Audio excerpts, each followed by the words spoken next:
because that's how they look at us. We have to be smart enough to know that what I do affects Benny. What Benny does affects me. Until I show the police my badge when they pull me over, I'm just another black man that they just profiled.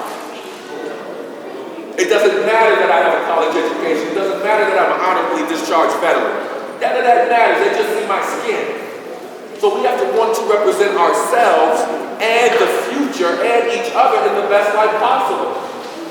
One more thing and I'm going to shut up. Who killed Trayvon? Trayvon down in Florida. Who killed him? The white man. What was his name? George Zimmerman. George Zimmerman. Y'all think that's who killed Trayvon? Yeah. Y'all know who I think killed Trayvon? And I put this on my Facebook page. For some reason, George Zimmerman saw Trayvon and thought criminal, hood, trifling, gangbang, or whatever. George Zimmerman, where did he get that image from? Because he's white. Because he's white? So you think that George Zimmerman, just because he's white, saw Trayvon in a hood and assumed that clothing made him a criminal or made him someone to be not trusted? Where did George Zimmerman get that? Where did he get that understanding from? The media, what he see on TV. The media. Okay, so what some of y'all said white man, and he says the media. Okay, now here's the next question. Where did the media get the image to show the people on TV that a brother in a black hoodie coming from the store with some Skittles could possibly be a criminal? Where did the media get that from? They created the image. The media created it? Okay, he said the media created it, yeah. Propaganda. Propaganda. Just doing. Yes, sir.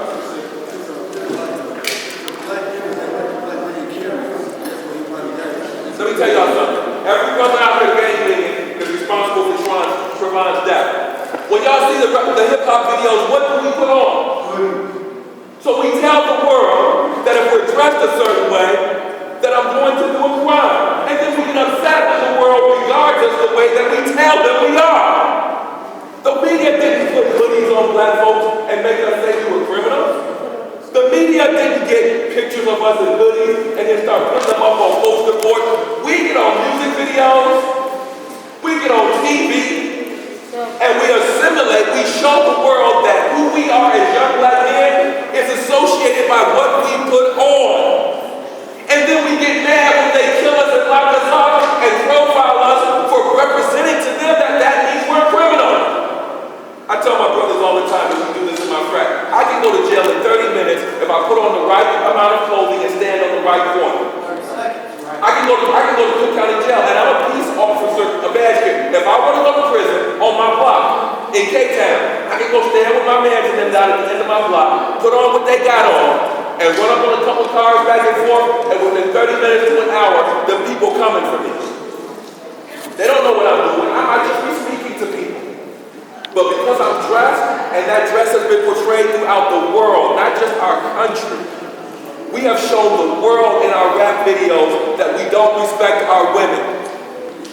So when the white senators or whatever say something about our black first lady, understand they get that impression from us because we don't respect our women. And we tell them we don't.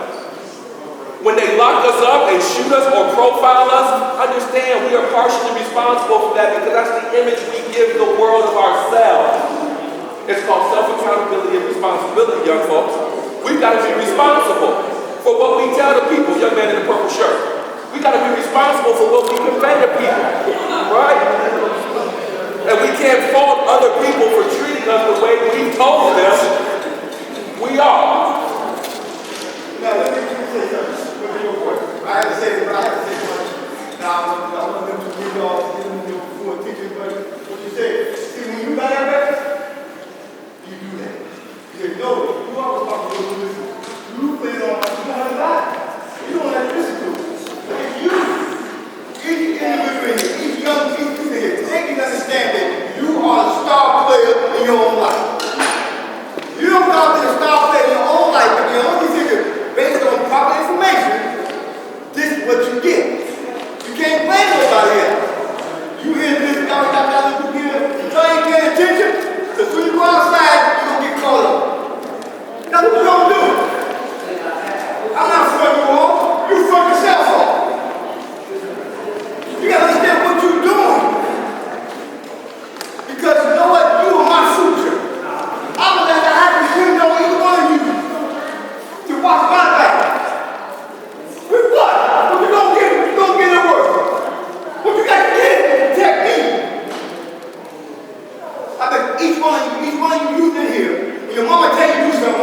got to say something small. Yeah, but you love your mama.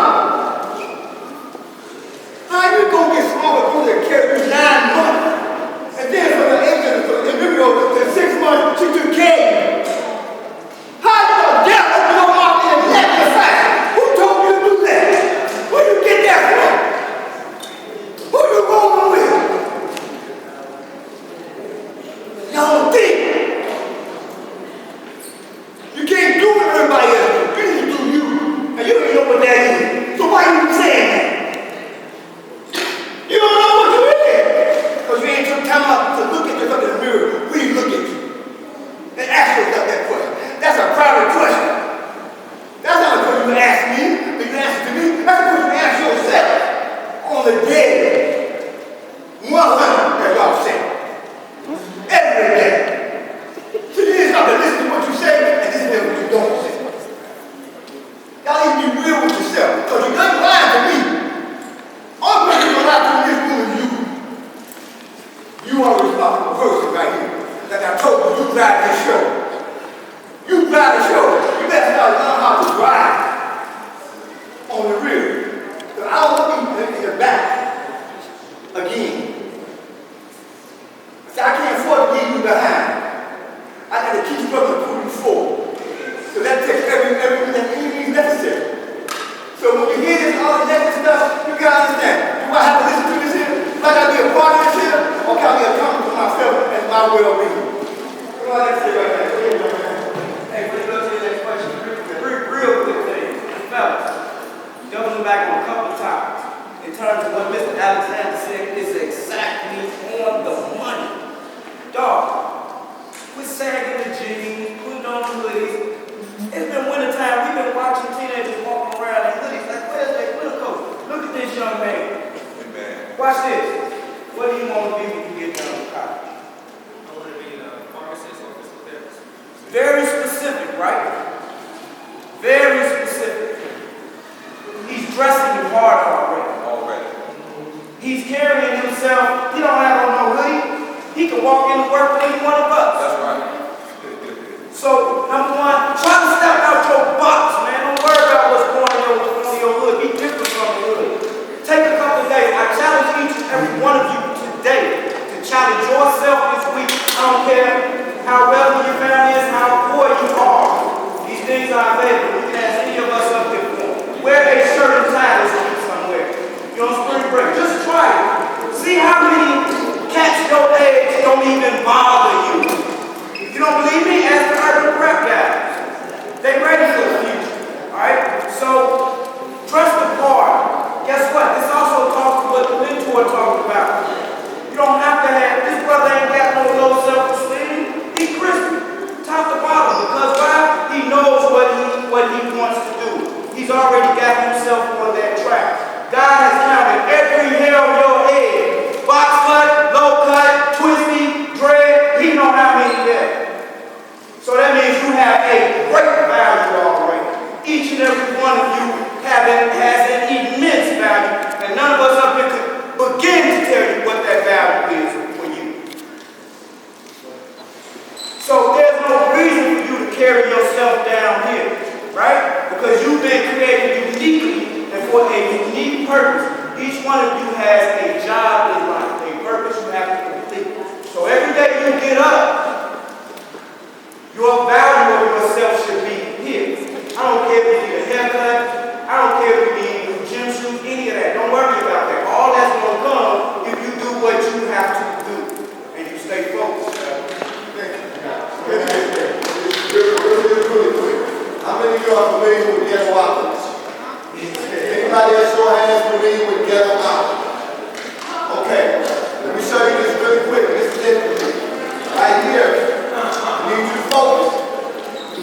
Because we're talking about how you are viewed. This is a game called Ghetto Opulence. Ghetto Opulence is a spin-off of Monopoly. And right away, this was a game put together by some Koreans who said they got it from music videos and they got it off the internet. When you think about Monopoly, you think about the four railroads, right? Being on, they help you out. Short line. Okay, on this particular game, each one of you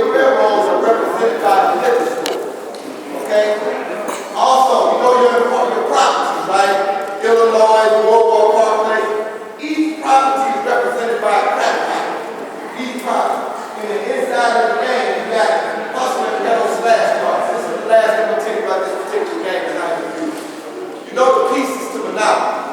The thimble, dog, car. The pieces to this game is a pimp, a hoe, a crack rock, a 40-ounce, a weed plant, and a machine gun. And this is a game, and this is how they use you. But this is the thing I always leave with. How far from the truth is this? That game is almost in every right fraternity and college, every college campus in this country. I think if you don't have to, short question, short answer, we can move on, okay? Because it's almost time.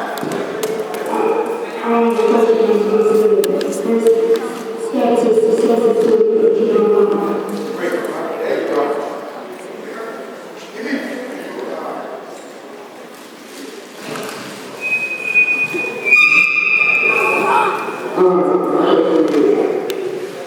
I mean, I'm not sure if you made, or if police have made it.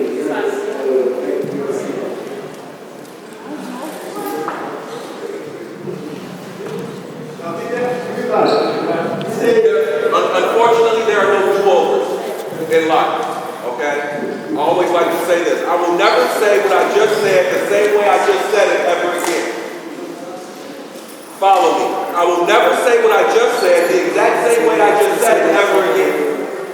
I will never say what I just said the exact same way I just said it ever again. That means that life is about making the best choices that you can make at the moment that you're faced with making them.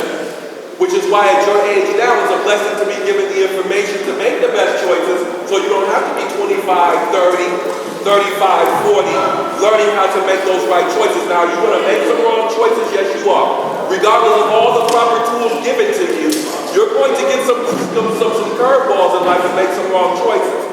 The question becomes with those wrong choices is, do you determine or understand what it is that you just did, know how to correct it, and move forward and not stay stuck in that wrong choice that you made.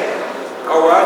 So I don't have any regrets in life. There are some things, of course, that I would have liked to have turned out differently, but I can't live there and focus my life on there because, like I just said, I will never say what I just said the exact same way I just said it ever again. Life's about moving forward. So if I get stuck in worrying about, well, what if I had turned left instead of turning right? I seriously believe in what I know of Mr. Lee. His journey was not necessarily the one that he would have liked, but look at the manifestation of it and what he's able to do and turn his life with it now. I'm sure he would have preferred not to have gone the route that he went. But look at the blessing that he can be to people now, even though he went that way. What I'm saying is this: God can use you in whatever situation you decide and when you decide to allow him to do that.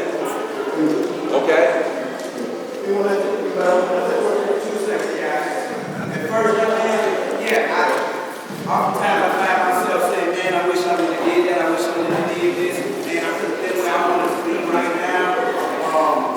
I've tried for the last 4 years to run for an elected office, but every time I get a shot, they tell me pretty much it comes down to a no, because of my history. But, like Mr. Alexander just said at the end of the day, when I sit back and I look at what I'm doing, if I had not made the mistakes I made, I wouldn't have the woman I'm getting married, I wouldn't have 3 beautiful children, I wouldn't have my lost boys, and I wouldn't be up here doing this because there would have been no need for me to come back and do it. Somebody else.